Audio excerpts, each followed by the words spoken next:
what is an awakening mind?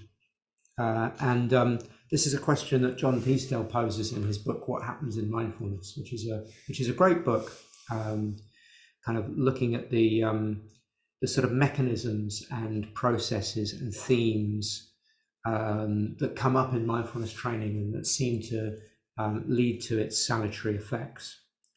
Um, and and so he takes things a little further than some of the sort of early studies of mindfulness, which focus just on, um, does it relieve anxiety and depression, or does it help people manage chronic pain, or does it lead to us to being a little, happier? And kind of explicitly brings in the topic of, what he calls awakening, and which we might call wisdom. What is being awake? What is being wise? And John Teasdale, he's a cognitive scientist by background, but has also spent quite a lot of time training in meditation. This was even before he developed, or was one of the developers of mindfulness-based cognitive therapy. So he's very interested in the processes behind what makes mindfulness, what helps us to flourish, what is it in mindfulness that helps us to flourish. And he suggests there are a couple of consistent themes that come up when it comes to this question of what is awakening or what is wisdom. And the first one of these is that in an awakening mind, we start to transcend perceptions of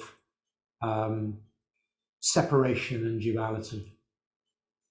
We start to see how our habits of viewing stuff as separate and fixed and independent is actually not the case. Not as an idea, but as an experience. I mean, you can get it as an idea, but to actually trust that as a truth based on experience. And then the second one is that an awakening mind tends to embody an unconditional care and compassion for everyone and everything. There's a sense of the heart opening.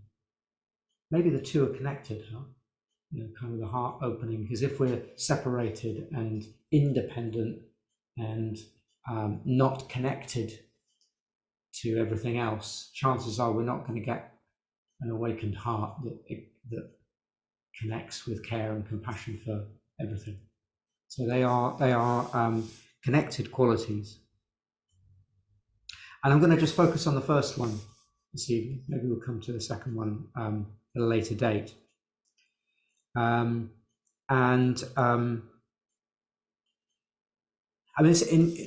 from one perspective, this is kind of like a wacky subject, because I mean, like from a conventional viewpoint, well, of course we're all independent beings. Like I'm not you, and you're not me. I'm not the chair. You can carry on. This is, I'm in Cookfield, and you're somewhere else. So there is isn't it obvious that there is independence? I go about my day, and you don't know what I'm doing unless you're with me. But actually, when we start to look at it from another perspective, it doesn't look quite so wacky, which is that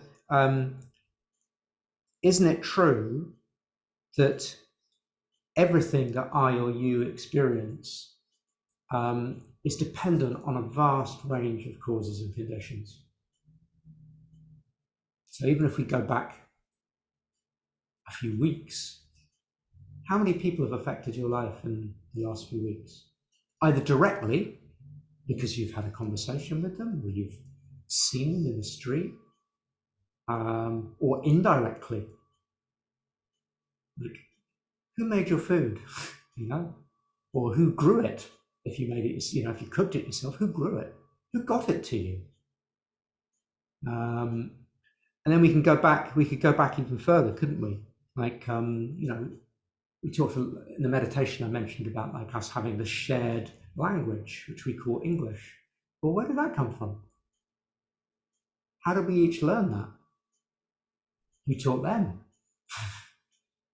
So, like, if we start to actually go back and expand out and expand out and expand out, then the kind of the ripple effects of these causes and conditions are endless.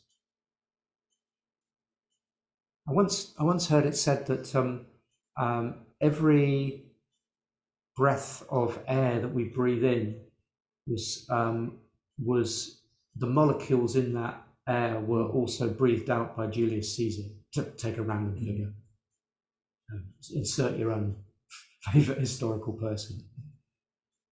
So, like the very oxygen that we have is a proof of our non-independence because we rely on the atmosphere. So actually, when we kind of investigate it quite, you know, with observation, actually it starts to seem a bit wacky, the idea that we're independent. It's like, who could survive without, you know, without there being anything else or anyone else here? It's impossible.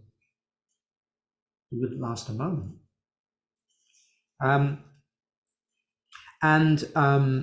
The qualities of our experience are also dependent on everything around us, which is dependent on everything around it, which is, you know, ripple out the circles again, as wide and as back as you like.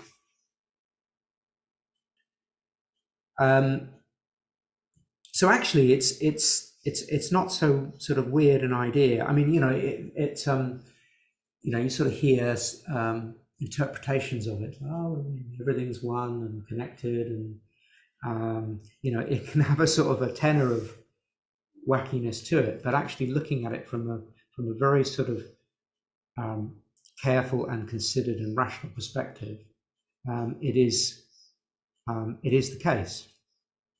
You know, none other than Albert Einstein called this tendency to kind of fixate into separateness, and he called it an optical delusion of our consciousness. It's a nice phrase. So it seems to be the case, but isn't when we investigate it.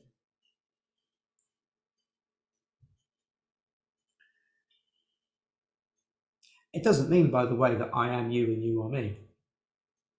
It doesn't mean that we're the same, but that there is this kind of process of connection and interdependence. Thich Nhat Hanh called it interbeing. You know, we inter-are. So whilst we each have our own totally unique perspectives, which we view from and experience from, that perspective is in turn affected by all the other perspectives that we've touched, or that we've been touched by.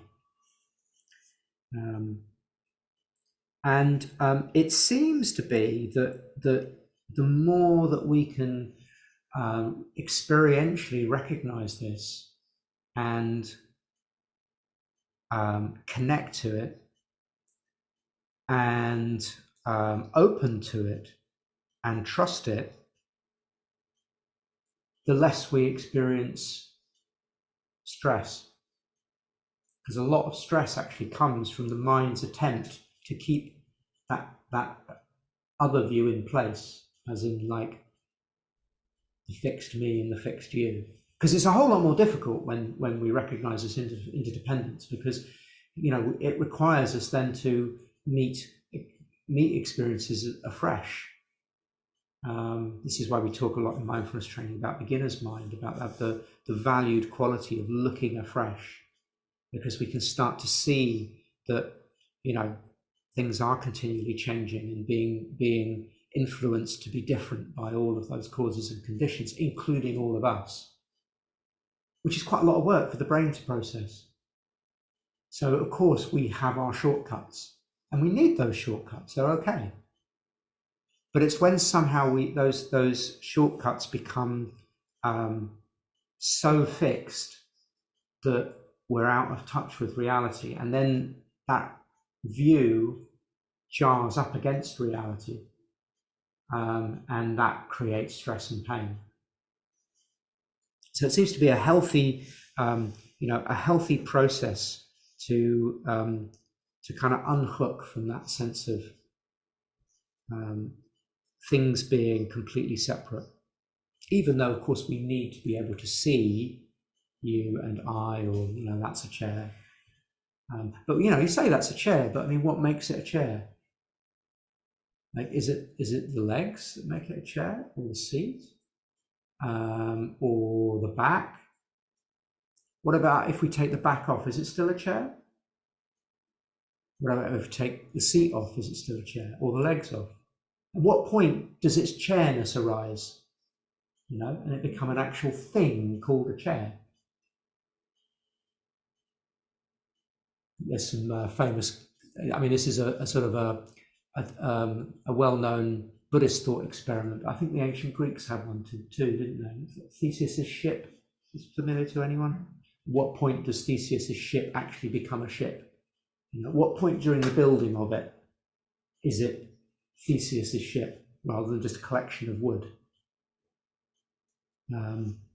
Anyway, you can kind of follow that sense that when we turn something into a thing, it's useful and helpful a lot of the time, but it's also somewhat artificial. So the answer to this sort of problem is not to completely undo all our conditioning, but to recognize when our brains are making stuff up in an unhelpful way, and that it's jarring against our reality and the reality of life. And the great thing about when we start to connect with this sense of openness, with beginner's mind, with investigating and seeing the fluidity of life, is that it kind of opens things up, kind of like rather than a solid piece of ice, we get a flowing stream, which can actually be then touched and felt, and we can connect to what's going on. And there's a Zen master called Dogen who famously said to be enlightened is actually to be intimate with everything, to really know it by investigating, looking, touching, experiencing. So our meditation practice helps us to connect with this this possibility by moving from concepts, which is where a lot of the fixation happens. Like the chair becomes a chair when I give it that word in a large degree. It becomes the chair thing. But in the same way, then it kind of loses its possibilities. It's stuck in being a chair. In fact, there was some nice experiments that have been done with this, where you give someone an ordinary implement, like a pen or something, and you tell them it's a pen, tell the person it's a pen, and then ask them to find other uses for it. Whereas if you give somebody else the same object but don't tell them what it is, then ask them to find something to do with it, they'll be a lot more creative. They weren't fixed in the idea of what the thing is. So if we can hold these kind of ideas about what things are a little more lightly, we might then get freed from the fixations and the sense of perhaps defensiveness and sense of separation that we might feel when we're not connected in that way. So our meditation invites us to see thoughts as thoughts, to drop down into the feeling tone of things in the body, because the body's continually resonating with its world around. Every time we hear something, every time we see, every time we feel, attune, is kind of living proof of that interdependence. Like we only hear something based on something happening outside, but in connection with what's going on in our eardrums and our brain and our bodies, which produces the actual quality of the sound in us. So we can investigate this in our practice, and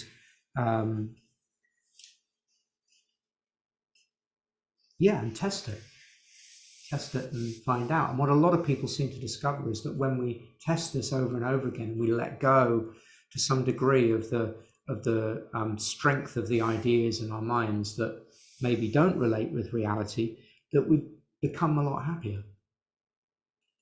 There's a quality of release that can happen. It just feels good. And Teasdale would suggest that it feels good because actually it has an evolutionary purpose, which is that we're a lot more effective when we are able to let go of our fixed ideas about stuff and really connect with how things really are presenting. So that's an adaptive thing to happen. So it feels good. And we get perhaps that sense of that some of us get sometimes in meditation, where it does feel blissful or peaceful. There's a sense of opening up the heart to the world. Not that it happens all the time, but it can happen. So that's the kind of one property of the kind of awakening or wise mind that perhaps has some relevance to how, when people practice mindfulness, they experience these other health benefits, mental health, physical health. Because it's an adaptive process to happen.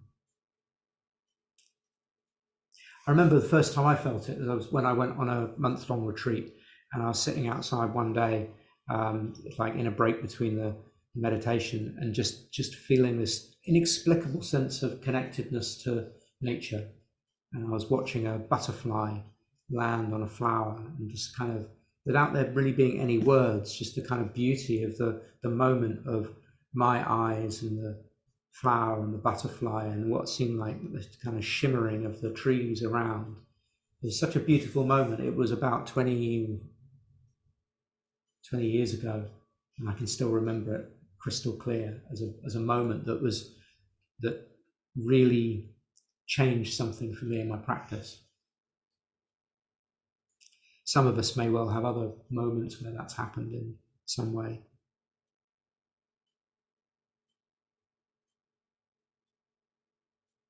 Of course, the warning here is not to try and seek it, but rather to sort of invite it, but trust that it comes when we actually kind of let go into being over and over again. We're more likely to experience it when we practice.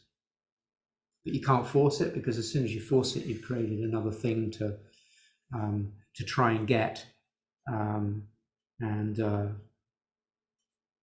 that's actually a kind of mental disconnection, because we're focusing on a future that's not here. Okay,